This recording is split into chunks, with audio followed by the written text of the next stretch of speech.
Hey guys, welcome back to Big Strong Book. I'm Reed, and today we're going to be going over Ethan of Athos by Lois Mcmaster Bujold. So, this novel is, I believe, third in publication order and seventh in chronological order. I could be completely wrong on that. But this novel is unique. It's unique just in general, but it's also unique for what order in the Vorkosigan saga I read it in. So this novel stands alone because the other established POV characters are not in this one. So Miles and his mother Cordelia, they are not in the book. Miles is mentioned a time or two, but never shows up. And yes, again, I believe this takes place chronologically 7th, so right after the Vor game and Cetaganda. I have since read the Vor game, but I have not read Cetaganda yet, so I didn't read this book in the exact chronological order, but nevertheless, I really enjoyed it. So I'll dive into a little bit about what it's all about, and then kind of go into my thoughts about it. So I know in terms of the broad scale of this series, this novel is not one of the more well-loved ones. I think because of the absence of a lot of the primary characters, a lot of the characters that thus far in the series, especially if you are reading in chronological order, all the characters that have been established, all the characters that you have come to know and love, they're not in this except for one supporting character in the other novels who she makes an appearance here. But yeah, nevertheless, I really enjoyed it. So, what it's about.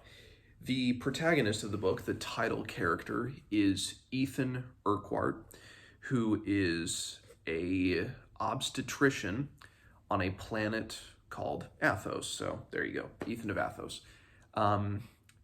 Athos is a very unique planet in the world of the Vorkosigan saga because it is an all-male planet. So there are no women who live on Athos. There are no daughters who are born. It is a very, by design, almost a very misogynistic culture. So it's interesting just to dive into that. I'm sure when Bujold got the idea for this, this is it's an intriguing what if. What if in the near future there's a planet, a society that is all male? You know, we've heard in science fiction, fantasy, whatnot, there are a lot of, I feel like, all women, all female societies, tribes. You know, I mean, the first one that comes to mind is the Amazonian tribe, you know, Wonder Woman. She comes from an all-female society. So it's interesting to dissect what, not only what an all-male society would look like, but what it would look like hundreds, if not thousands of years in the future. So this society, because they have no women, they rely on importing uteruses, or it might not be even be uteruses, just ovaries. They rely on that as an import, and then from there, they can kind of genetically engineer what they call certain ovarian cultures. So they know that a certain ovarian culture can produce doctors. Perhaps another ovarian culture can produce, or it has shown aptitude to produce politicians or laborers or farmers or, you know, all strata of society. They know kind of what certain types of ovarian cultures can produce certain offspring. It's very interesting. Of course, there are a lot of implications of this kind of genetic engineering, which the book dives into.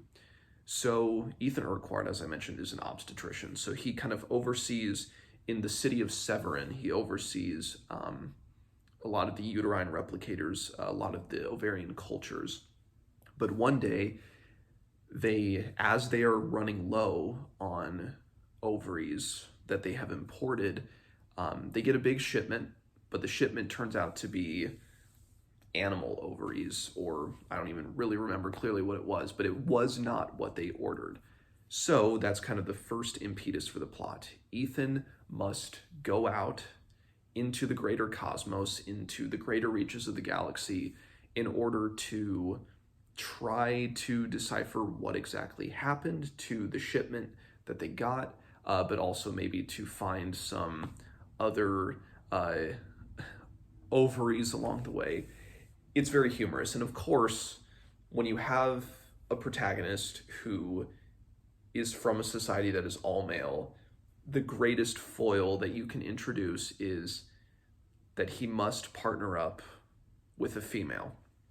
And that female, I think she's the other character on the cover here, is Commander Ellie Quinn of the Dendari mercenaries. The Dendari mercenaries, of course, starting through the book, The Warrior's Apprentice, as Miles kind of takes over that. Ellie Quinn made an appearance in that book. She wasn't in the Vor game. I'm not sure if she's in Saga, but so she is kind of one of one of Ethan's points of contact at this place called Klein Station, where most of the action of the book takes place. Then Ethan is kind of roped into a criminal conspiracy, a intergalactic intrigue into telekinetic genetic engineering, or genetically engineering to gain a sub race of humans that are telekinetics.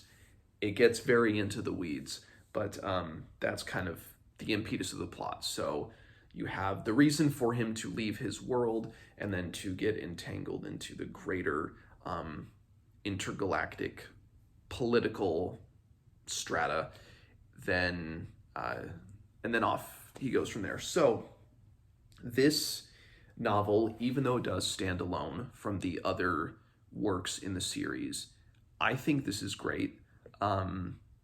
Just because of the humor, I think that the situation, that the conflicts of the book produce. You have a man, part of an all-male society, in an all-male society that views women as this kind of corruptible creature. So when he meets a woman like Ellie Quinn, who's this militaristic, strong-minded individual, he kind of freaks out at first. He doesn't know what to think, but of course, that's where you have great opportunity for great character development as well as humorous development, and certainly humorous hijinks, I guess, that go along. Humor and wit is one of Lois Mcmaster Bujold's strong suits, and I think that this book is no exception.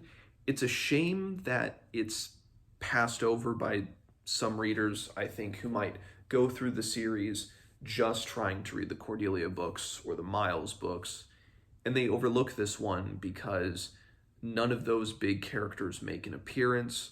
It's new protagonist, and they might be turned off at first by the fact that it's about this doctor from an all-male world. But I found it fascinating. I found it humorous. I found it lighthearted and also endearing at the same time, with the characters that are introduced in this. I have no idea if Ethan makes another appearance in the series. I can understand if he doesn't, but I think it would also be cool if he does. I'm not going to look that up to potentially spoil something to see if he is in any of the other novels, but it'd be great to see him again, I guess. So, Ethan of Athos gets a high recommendation from me. Whether or not you are brand new to the Vorkosigan saga or are in the middle of it as well, I think it's a great, fun, standalone sci-fi romp, I think is the best way to describe it, just because of all the humor in it. And it just leaves a lot of what ifs. The novel starts with a what if there was an all-male planet in the near future and goes from there. So again, Ethan of Athos gets my highest recommendation. And I will see you guys next time.